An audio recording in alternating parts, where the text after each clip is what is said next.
ரவி, உனக்கு தெரியுமா, என் ஃப்ரெண்ட் வர்ஷா இருக்கால, அவ ஒரு புது ஃப்ரிட்ஜ் வாங்கியிருக்கா. அதான் இந்த பீரோ மாதிரி இருக்குமே 1,50,000 ஃப்ரிட்ஜ், அதை வாங்கியிருக்கா. நீயும் இருக்க. நான் உன்கிட்ட ரொம்ப நாளா ஒரு மைக்ரோவேவ் ஓவன் கேட்குறேன், நீ வாங்கி கொடுக்கவே மாட்டேங்கிற. நம்ம ஃப்ரிட்ஜும் பழசாயிடுச்சு. இங்க பாருங்க, நம்மளும் இந்த மாதிரி எல்லாம் வாங்கலாம்லங்க. நாமளும் பணக்கார வீட்டு கிச்சன் மாதிரி நம்ம கிச்சனையும் மாத்தலாங்க. ஷாலினி, உனக்கு தெரியுமா, கல்யாணம் ஆனக்கப்புறம் இந்த ஃப்ளாட்ல லோன்ல வாங்கியிருக்கேன். இதோட வட்டியெல்லாம் கட்டிக்கிட்டே இருக்கேன். அதுவும் இல்லாம வீட்டோட செலவு நிறைய செலவெல்லாம் இருக்குல்ல. நான் இப்போ அவளை காசை அரேஞ்ச் பண்ண முடியாது. உன் ஃப்ரெண்டு ரொம்ப ரிச்சு, அவளை ஈஸியா வாங்கிடலாம். நீ கொஞ்சம் புரிஞ்சுக்கணும் இல்லையா? ஷாலினி ரவியோட கையை தட்டி விட்டுட்டு காஃபி குடிச்ச கப்பையும் தட்டையும் கிச்சனுக்கு எடுத்துட்டு போனா. எனக்கு நேரம் சரியில்லைங்கிறதுனால தான் உன்னை நான் கட்டிக்கிட்டேன். எங்க அப்பா பெரிய பெரிய சம்மந்தத்தெல்லாம் எனக்காக கொண்டு வந்தாரு. ஆனா நான் தான் தலையெழுத்து சரியில்லாம உன்னை காதலிச்சு கை பிடிச்சேன் பாரு. நான் பிறந்தது இதே மாதிரி குடும்பத்துல தான். எல்லாம் பார்த்து பார்த்து செலவு பண்ணணும். கட்டிக்கிட்டு வந்தது அதே குடும்பம். எல்லாத்தையும் பார்த்து பார்த்து செலவு பண்ணணும். என்ன வாழ்க்கை வாழ்றனே என்னவோ. ஷாலினி அப்படி பேசிக்கிட்டு இருந்தா அப்ப அவங்க மாமியார் கோயில இருந்து வீட்டுக்கு வந்தாங்க. ஷாலினி பேசுறத அவங்க கேட்டாங்க. ஷாலினி, எதுக்காக இப்படியெல்லாம் சொல்ற? பாவம்ல ரவி, நாள் புறா எவ்வளவு கஷ்டப்படுறான். அப்படி நாள் புறா கஷ்டப்படுறவனுக்கு நீ சப்போர்ட் பண்ணணும் இல்லையா? அதை விட்டுட்டு தேவையில்லாம அவனை திட்டிக்கிட்டு இருக்க. அவன் அதை கேட்டு கஷ்டப்பட மாட்டானா? கஷ்டப்படுத்தினாதான் ஏதாவது செய்வாரு. இல்லைன்னா இவர் எங்கிருந்து செய்ய போறாரு? எனக்கு என்னமோ நான் தான் ஏதாவது பண்ணணும்னு தோணுது. அவரால் முடியாது. நான் என்னோட ஆசைகளை சாகடிக்க முடியாது. நான் என்னோட ஃப்ரெண்டோட வீட்டுக்கு போயிட்டு வரேன். ராத்திரிக்கு நீங்க சாப்பாடு சமைச்சுக்கோங்க, நான் என் ஃப்ரெண்டு வீட்டிலேயே சாப்பிட்டுடுறேன் அப்படி சொல்லி ஷாலினி முறைச்சுக்கிட்ட ஒரு ரூமுக்கு போனா. ரவி அங்கிருந்து ஆபீஸ்க்கு போயிட்டான். அதுக்கப்புறம் மாமியார் வீட்டு வேலை பார்க்க ஆரம்பிச்சாங்க. சாயந்தர நேரம் ஷாலினி அவளோட ஃப்ரெண்டான கல்பனாவோட வீட்டுக்கு போனா. கல்பனா வீட்டுல இருக்கிற கிச்சன் பாக்குறதுக்கு ரொம்பவே ஸ்டைலிஷா இருந்துச்சு. அது ரொம்ப பெருசாவும் இருந்துச்சு. அந்த கிச்சன்ல இல்லாத ஒரு பொருளுங்கிறது எதுவுமே கிடையாது. ஷாலினியோட ஃப்ரெண்ட் வர்ஷாவும் அங்க வந்திருந்தா. கல்பனா, உன் கிச்சன் பாக்குறதுக்கு எவ்வளவு அழகா இருக்கு. நீங்கெல்லாம் எப்படி இப்படி அரேஞ்ச் பண்றீங்க? நீங்க உங்க புருஷங்க கிட்ட பணம் கேக்குறீங்களா, இல்ல நீங்களே ஏதாச்சும்? வேற யாரு கொடுப்பாங்க? ஹஸ்பண்ட் தானே கொடுக்கணும். கல்யாணம் ஆனதுக்கு அப்புறம் நம்ம செலவு எல்லாத்தையுமே அவங்க தானே ஏத்துக்கணும். எல்லாரும் அப்படி இல்ல. நான் என்னுடைய ஃப்ரிட்ஜ் வாங்கினேன் இல்லையா, அந்த 1,00,000 ஃப்ரிட்ஜ் என் நாத்தனாரும் வாங்கியிருக்கா. ஆனா அது அவ இஎம்ஐல வாங்கியிருக்கா. உனக்கு வேணும்னா நீயும் இஎம்ஐல அந்த ஃப்ரிட்ஜை வாங்கிக்கலாம். முதல்ல கொஞ்சம் பணம் கட்டினா போதும். அதுக்கப்புறம் மாசம் மாசமா இஎம்ஐய கட்டிக்கலாம். என்னது, உண்மையாவா? முதல்ல எவ்வளவு பணம் கொடுக்கணும்? நான் என்னோட நாத்தனார்கிட்ட விசாரிச்சு பாக்குறேன். அவங்க இந்த மாதிரி நிறைய பொருட்களை வாங்குறாங்க. இந்த மாதிரி மாசம் மாசம் இஎம்ஐல அவங்க வீடையே நெரிச்சிட்டாங்க. அவங்களுக்கு என்னெல்லாம் பொருள் வேணுமோ அத்தனையும் அவங்க கிச்சன்ல வாங்கி வச்சிருக்காங்க. அவங்களோட கிச்சன் எனக்கு ரொம்பவே பிடிக்கும். வருஷம் சொன்னதை கேட்டு ஷாலினிக்கு ஃப்ரிட்ஜ் வாங்கணுன்ற ஆசை வந்துச்சு. அவளும் அவ ஃப்ரெண்ட் சொன்ன மாதிரியே இன்ஸ்டால்மெண்ட்ல ஒரு ஃப்ரிட்ஜை வீட்டுக்கு வாங்கிட்டு வந்தா. ஷாலினி, இவ்வளவு பெரிய பாக்ஸ்ல என்னமா இருக்கு? அதான் நான் சொன்னல, இந்த பீரோ மாதிரி ஒரு ஃப்ரிட்ஜ் இருக்குன்னு. அந்த ஃப்ரிட்ஜை தான் நான் வாங்கியிருக்கேன். இது 1,00,000 ஃப்ரிட்ஜ். ரொம்ப நல்லா இருக்குல்ல? 1,00,000? ஆனா இவ்வளவு பணம் எப்படிமா கிடைச்சது? அட அத்தை, நான் மொத்த பணமும் கொடுத்து வாங்கல. இது இன்ஸ்டால்மெண்ட்ல வாங்கியிருக்கேன். 2 வருஷத்துக்கு மாசம் மாசம் கொஞ்சம் பணம் கொடுத்தா போதும்.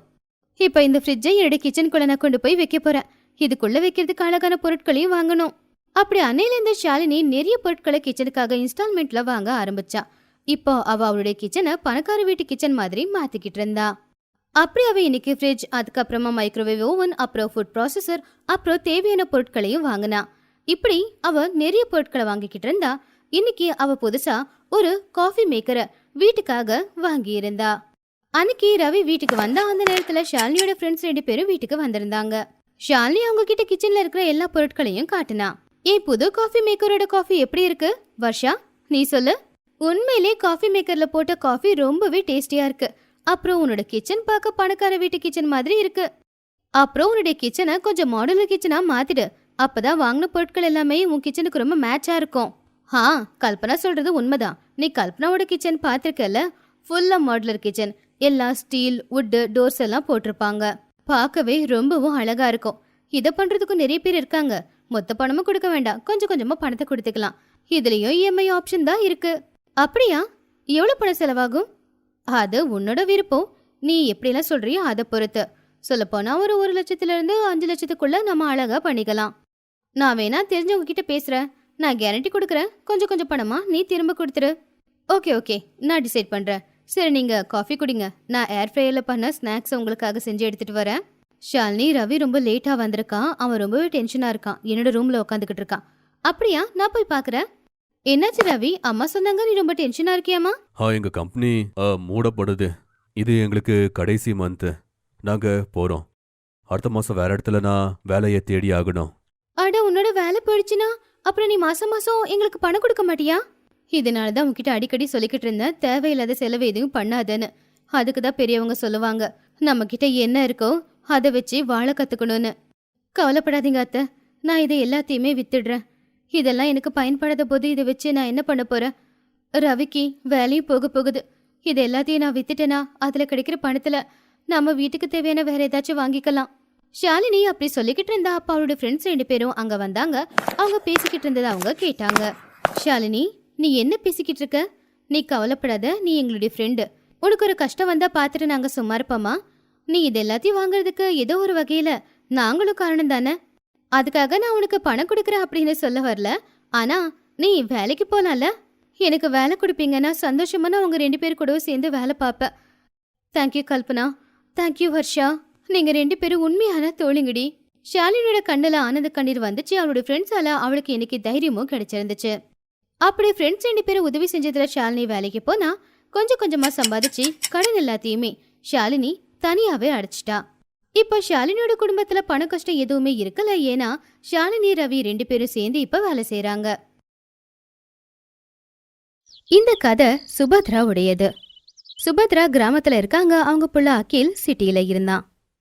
அவன் அங்க ஒரு மல்டிநேஷனல் கம்பெனில வேலை பார்த்துக்கிட்டு இருந்தான். சுபத்ராவோட புள்ள அகில் திடீர்னு அவங்க அம்மாவை பார்க்க கிராமத்துக்கு வந்திருந்தான். அவனை பார்த்ததுமே அவங்க ரொம்ப சந்தோஷப்பட்டாங்க. எப்பவும் போல கம்ப்ளைண்ட் பண்ணவும் ஆரம்பிச்சாங்க, எல்லா அம்மாவும் பண்ற மாதிரி. என்னடா முகம் எல்லாம் இவ்ளோ வாடி போயிருக்கு, ஏண்டா இவ்ளோ ஒல்லி ஆயிட்ட, டைமுக்கு சரியா சாப்பாடு சாப்பிடுறியா இல்லையா, அவங்கெல்லாம் உன்கிட்ட நிறைய வேலை செஞ்சுக்கிறாங்களா? அட அம்மா, நான் எங்கம்மா இழைச்சு போனேன்?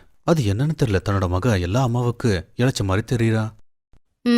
உன்கிட்ட சொல்றது சும்மா. இங்க பாரு, மோன் கழுவிட்டு வாப்போ, நான் உனக்கு ஆலு பரோட்டாவை செஞ்சு கொடுக்குறேன் போ.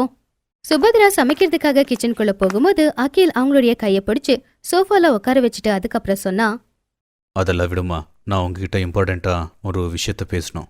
அதை கேட்டதுமே சுபத்ராவுக்கு ரொம்ப சந்தோஷமாயிடுச்சு. அவங்க சந்தோஷமா அவன்கிட்ட கேட்டாங்க, என்ன விஷயம்ப்பா? கல்யாணத்தை பத்தியா? நீ ரெடியா இருக்கியா? இரு, உனக்கு நான் உனக்கு காட்டுறேன். அப்போ சுபத்ரா சோஃபா பக்கத்துல இருந்த டேபிள்ல இருந்து ஒரு கவரை எடுத்தாங்க. அதுல சில பொண்ணுங்களோட போட்டோ இருந்தது. அதை அவன்கிட்ட அவங்க காட்டினாங்க. சொல்லு, யாரு உனக்கு பிடிச்சிருக்கு? அகில் விருப்பம் இல்லாம அந்த போட்டோஸ பார்த்துட்டு அம்மா கிட்ட சொன்னா, அம்மா, அதுல யாருமே எனக்கு பிடிக்கல. என்ன சொல்ற நீ? எல்லாரும் எவ்வளவு அழகா இருக்காங்க, படிச்சிருக்காங்க வேற. அப்போ அகில் ஒன்னு சொன்னா. அதை கேட்டதும் அம்மாவோட முகத்துல சந்தோஷம் இருந்துச்சு. என்ன, உண்மையாவா? உனக்கு ஒரு பொண்ண பிடிச்சிருக்கா? அட, அந்த பொண்ணோட பேரு என்ன, எங்க இருக்கா, எப்ப வருவா? அட அம்மா, ஒரு அடியா இவ்வளோ கேட்டா? அப்படி சொல்லி அகில் அவனுடைய மொபைலை எடுத்து அதுல இருக்கிற ஆகாஷாவோட போட்டோவை எடுத்து காட்டினா. அதை பார்த்து சுபத்ரா சந்தோஷப்பட்டாங்க. அடடா, என் மருமக எவ்வளவு நல்லா இருக்கா, நான் ரொம்ப சந்தோஷமா இருக்கேன்ப்பா, ரொம்ப சந்தோஷமா இருக்கேன். அகில் ஆகாங்ஷாவோட கல்யாணமும் முடிஞ்சது. முத தடவை அவ வீட்டுக்கு வரும்போது சுபத்ரா அவங்க 2 பேரையுமே ஆரத்தி எடுத்து வரவேற்த்தாங்க. ஆனா ஆகாங்ஷாவுக்கு இதெல்லாம் பிடிக்கல. அவ சிட்டில வாழ்ற ஒரு மாடர்ன் பொண்ணா இருந்தா. அவ சுபத்ரா கிட்ட சொன்னா, என்ன அத்தை இது, இந்த காலத்துல யார் இப்படி பண்றா? ஏன் யாரு பண்ணல, எல்லாரும் பண்றாங்க. நீ இந்த வீட்டோட மகாலட்சுமி, மகாலட்சுமியை வீட்டுக்கு இப்படிதானம்மா வரவேற்த்தாகணும். ஆகாங்ஷா சுபத்ரா பேசினதை கேட்டு எந்த பதிலும் பேச முடியாம நின்னா. அப்போ அகில் சொன்னா, நான் வேலை விஷயமா வேற ஊருக்கு போக வேண்டியிருக்கு, அதனால சில நாட்கள் வரைக்கும் மட்டும் நீ அம்மா கூட தங்கிக்கோ அப்படின்னு. ஆகாங்ஷா இது வரைக்கும் கிராமத்தை பார்த்ததில்ல. அதனால அகில் சொன்னதை அவளும் சரின்னு சொல்லிட்டா. சரிப்பா, ஆனா சீக்கிரமா வந்துருங்க, இல்லைன்னா எனக்கு இங்க தனியா போர் அடிக்கும்ல. அகில் அங்கிருந்து ஊருக்கு போயிட்டான். ஒரு நாள் என்ன நடந்துச்சுன்னா, காலையில நேரத்துல ஆகாங்ஷா இன்னும் படுக்கையில படுத்துக்கிட்டே இருந்தா. சுபத்ரா மணி அடிச்சு சாமிக்கு பூஜை பண்ணாங்க. மணி சத்தத்தால ஆகாங்ஷாவோட அந்த தூக்கம் கெட்டு போச்சு. அவ வெளியில வந்தா கோவமா சுபத்ராவை பார்த்து, அத்தை, காலையிலேயே ஏன் இவ்வளவு சத்தம் போடுறீங்க? அப்படி சொல்லக்கூடாதும்மா, காலையில 7 மணியாச்சுல, நாம சாமி கும்பிடணும்ல. 7 மணினா நான் என்ன பண்ணணும்? உங்களை மாதிரி கிராமத்து ஜனங்க மாதிரி நான் இவ்வளவு சீக்கிரம் எந்திரிக்க மாட்டேன். எல்லாத்தையும் நிறுத்துங்க, நான் போய் தூங்கணும். சுபத்ராவுக்கு மருமக பேசுனதை கேட்டு ரொம்பவும் வருத்தப்பட்டுச்சு. ஆனா அவங்களே தான் திட்டிக்கிட்டாங்க. தப்பு என்னுடையதுதான். அவ சிட்டியில வளர்ந்த பொண்ணு, லேட்டா தான் தூங்குவா, லேட்டா தான் எழுந்திருப்பா. அது என்னுடைய கவனத்துக்கு சுத்தமா வரவே இல்லையே. ஆகாங்ஷா அதிக நேரம் தூங்கிக்கிட்டு இருந்தா, இல்லனா அவளுடைய ஃப்ரெண்ட்ஸ் கூட போன்ல பேசிக்கிட்டு இருந்தா. சுபத்ராவுக்கு எதுலயுமே அவ உதவி செய்யல.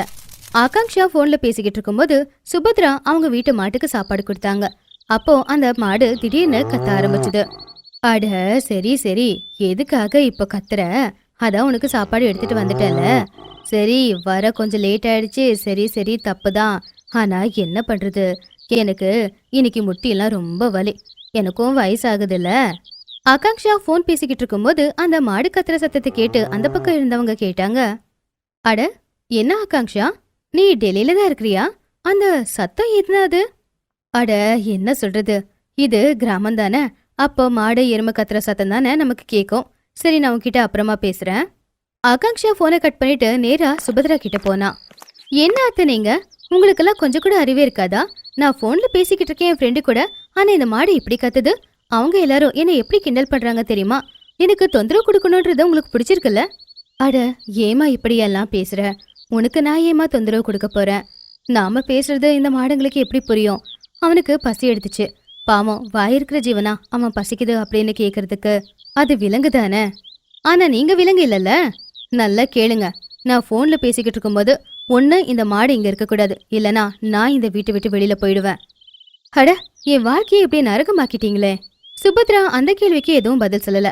ஒரு நாள் சாணியால தரையை தேய்ச்சிக்கிட்டு இருக்கும்போது ஆகாங்ஷா மூக்க முடிக்கிட்டு நாத்து அடிக்குது அப்படின்னு வெளியில வந்தா.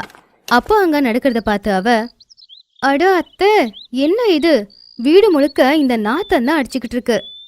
மருமகளே, இது சாணமா? இந்த சாணியை இப்படி தேய்ச்சி வச்சோம்னா வீட்டுக்குள்ள பூச்சி பொட்டு எதுவுமே வராதுமா. அட, ஏன் இப்படியெல்லாம் பண்றீங்க? எனக்கு இந்த மாதிரி சாணம் இதெல்லாம் பிடிக்காது. நான் இருக்கிற வரைக்குமாவது இந்த மாதிரி பண்ணாதீங்க. உங்களை மாதிரி ஆட்களுக்கு நடுவில் என்னை விட்டுட்டு போனா பாருங்க அகில். இன்னும் 2 மாசம் வரை ட்ரைனிங்கை அதிகமாக்கிட்டாங்களாம். இன்னும் 2 மாசம் இந்த கிராமத்துல தான் நான் இருக்கணுமா? சுபத்ரா ஆகாங்ஷா சொல்றதை எதையுமே தப்பா எடுக்கல. ஏன்னா அவன் மேல அவங்க நிறைய பாசம் வச்சிருந்தாங்க. ஒரு நாள் என்ன நடந்துச்சுன்னா, சுப்ரியா ஆகாங்ஷா கிட்ட சொன்னாங்க, மருமவளே, இன்னைக்கு சில பேர் உன்னை பார்க்க வராங்க. ஏன்னா அவங்க எல்லாரும் யாரும் கல்யாணத்துக்கு வந்திருக்கல. என்ன பார்க்கவா? நான் என்ன எக்ஸிபிஷன்ல வச்சிருக்கிற பொருளா என்ன பார்க்க வர்றதுக்கு? எல்லாத்தையும் சொல்லிடுங்க, என்ன பார்க்க யாருமே வரக்கூடாது. இப்படி ஆகாங்ஷா சுப்ரியாவை எவ்வளவு அவமானப்படுத்தினாலும் சுப்ரியா அமைதியா தான் இருந்தாங்க. அவங்க மருமகளை எப்பவுமே எதுவுமே சொன்னதில்ல. ஏன்னா அவங்க ஒரு விஷயத்தை தான் யோசிச்சுக்கிட்டு இருந்தாங்க. ஆகாங்ஷா சிட்டியில பிறந்து வளர்ந்த பொண்ணு, அவளுக்கு எதுவும் தெரியாதுன்னு. இப்படி இருக்கும்போது ஒரு நாள் சுப்ரியாவுக்கு ரொம்பவே உடம்பு முடியாம போச்சு. அவங்களால எழுந்திருக்க கூட முடியவே இல்லை. ஆனா ஆகாங்ஷாவும் அவங்கள பத்தி பெருசா எதுவுமே கண்டுக்கவும் இல்ல. ஒரு நாள் ஆகாங்ஷா அவங்க வீட்டு மொட்டை மாடியில நின்னுக்கிட்டு ஃப்ரெண்ட்ஸ் கூட பேசிக்கிட்டு இருந்தா. ஃப்ரெண்ட்ஸ் கூட பேசிட்டு அவ அப்பதான் காலை கட் பண்ணா. ஆனா திடீர்னு அவளுடைய காலு எப்படி வழுக்குச்சுன்னு தெரியல, அவன் மாடியில இருந்து கீழே விழுந்துட்டான். அந்த சத்தத்தை கேட்டு சுப்ரியா வேக வேகமா வெளியில வந்தாங்க. அவங்க பார்த்தப்போ ஆகாங்ஷா கீழே விழுந்து ரொம்பவும் தவிச்சுக்கிட்டு இருந்தா. அம்மா, மருமவளே, அட என்னம்மா நடந்துச்சு? சுப்ரியா ரொம்பவே பதட்டமாயிட்டாங்க. ஏன்னா ஆகாங்ஷாவுக்கு ரொம்பவே அடிபட்டு இருந்துச்சு.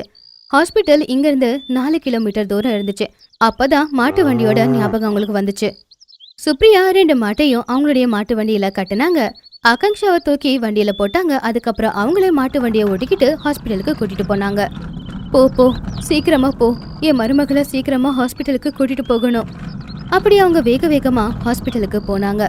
கொஞ்ச நேரத்துல எல்லாரும் ஹாஸ்பிட்டலுக்கு வந்து சேர்ந்ததும் ஆகாங்ஷாவோட நிலைமையை பார்த்து டாக்டர் அவளை முதல்ல அட்மிட் பண்ணிட்டாரு. கொஞ்ச நேரத்துக்கு அப்புறமா டாக்டர் அவளுக்கு ட்ரீட்மெண்ட் எல்லாத்தையும் முடிச்சுட்டு ஆபரேஷன் தியேட்டரை விட்டு வெளியில வந்தாரு. இனிமே ஒரு பிரச்சனையும் இல்லை. நீங்க கூட்டிட்டு வர்றதுக்கு கொஞ்சம் நேரம் ஆயிருந்தாலும் கூட என்ன வேணாலும் நடந்திருக்கும். ஆகாங்ஷா ஹாஸ்பிட்டல்ல இருக்கிற 3 நாள் சுப்ரியா பகல்லையும் தூங்கல, நைட்லயும் தூங்கல. அவளுக்கு கண்டிப்பா ஏதாவது தேவைப்படும் அப்படின்னு அவ பக்கத்திலேயே தான் உட்காந்துக்கிட்டு இருந்தாங்க. ஆகாங்ஷா கண்முழிச்சு பார்த்தப்போ அவளுக்கு சுப்ரியா அவளை எப்படி ஹாஸ்பிட்டலுக்கு கூட்டிட்டு வந்தா அப்படிங்கிறது தெரிஞ்சுது. அவ பழைய விஷயங்களை எல்லாத்தையுமே யோசிச்சு பார்த்தா. அவ ரொம்பவும் கவலைப்பட்டா. அத்த, என்ன மன்னிச்சிடுங்க, நான் உங்களை ரொம்ப அவமானப்படுத்திருக்கேன். ஆனா நீங்க எனக்கு என்ன பண்ணல அப்படிங்கறதே சொல்ல முடியாது. ஏன்னா நீங்க எனக்கு எல்லாத்தையும் பண்ணிருக்கீங்க. அட, மன்னிப்பு கேட்கிற அளவுக்கு எந்த தப்பும் பண்ணலமா. நீ இப்ப நல்லா இருக்க, எனக்கு அதுவே ரொம்ப பெரிய விஷயம். ஆகாங்ஷாவுக்கு இப்ப அந்த மாட்டோட கத்துற சத்தம் கேட்டுச்சு. அவ அந்த சத்தத்தை கேட்டுக்கிட்டு இருந்தா. அப்போ, உனக்கு தெரியுமா, உனக்கு உடம்பு சரியில்லைன்னு என்னுடைய 2 மாடுங்களும் பட்னியாவே இருக்கு. 2 நாளா அவங்க 2 பேரும் இங்கதான் இருக்காங்க. அந்த வண்டியில மட்டும் உன்னை கூட்டிட்டு வரலனா அப்புறம் உனக்கு என்ன ஆயிருக்குன்னே சொல்ல முடியாதாமா. சுப்ரியா சொன்னதை கேட்டு ஆகாங்ஷாவோட கண்ணுல இருந்து கண்ணீர் வடிஞ்சு ஓடிக்கிட்டு இருந்துச்சு. அவ உடனே ஹாஸ்பிட்டலை விட்டு வெளியில வந்தா. அந்த மாடுங்களை கட்டிப்பிடிச்சு மன்னிப்பு கேட்டா. ஆகாங்ஷா முழுசாவே மாறிட்டா. அவளுக்கு கிராமமும் பிடிச்சு போச்சு. அதே மாதிரி சுப்ரியா அவளுக்கு உயிருக்கு உயிரா ஆயிட்டா. Thanks for watching.